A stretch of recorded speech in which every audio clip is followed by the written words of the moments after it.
Alright, what's up everybody? I'm going to show you a knife I've been sitting on for a while that I've been meaning to make a video about, but haven't had the time to.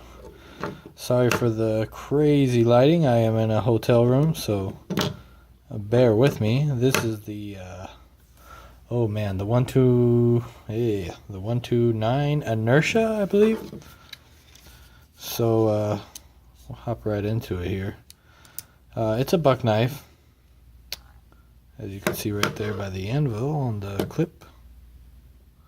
Bada boom, bada bang. It is not reversible as far as I know. I don't think it is at all. I looked at it once, but I didn't really. No, it's not. And it's kind of silly because it would have been very easy for them to do it, but they just didn't do it.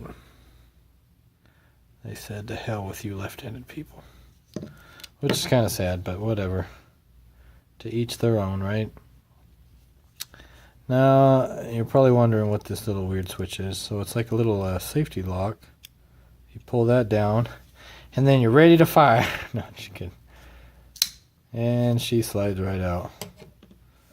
And look at that. It's a good looking knife from Buck. And this, you're probably wondering, does it stay up? Nope, you can push it down so it doesn't affect you.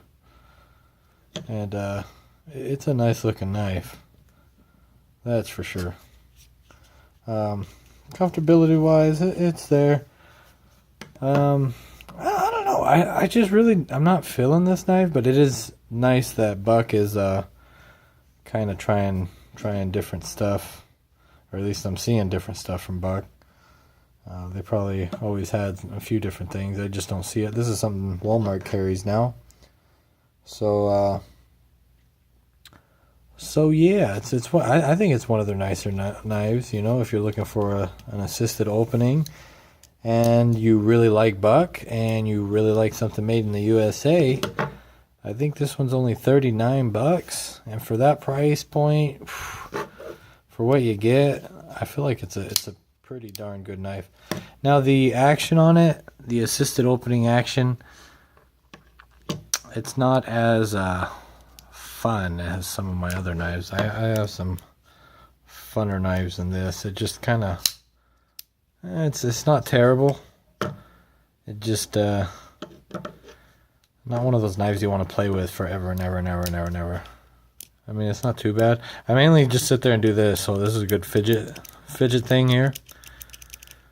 But yeah, overall, I mean, it's sharp, it's nice, it holds an edge. It's Buck's 440, I believe, and yeah, there's not much to say about it other than that.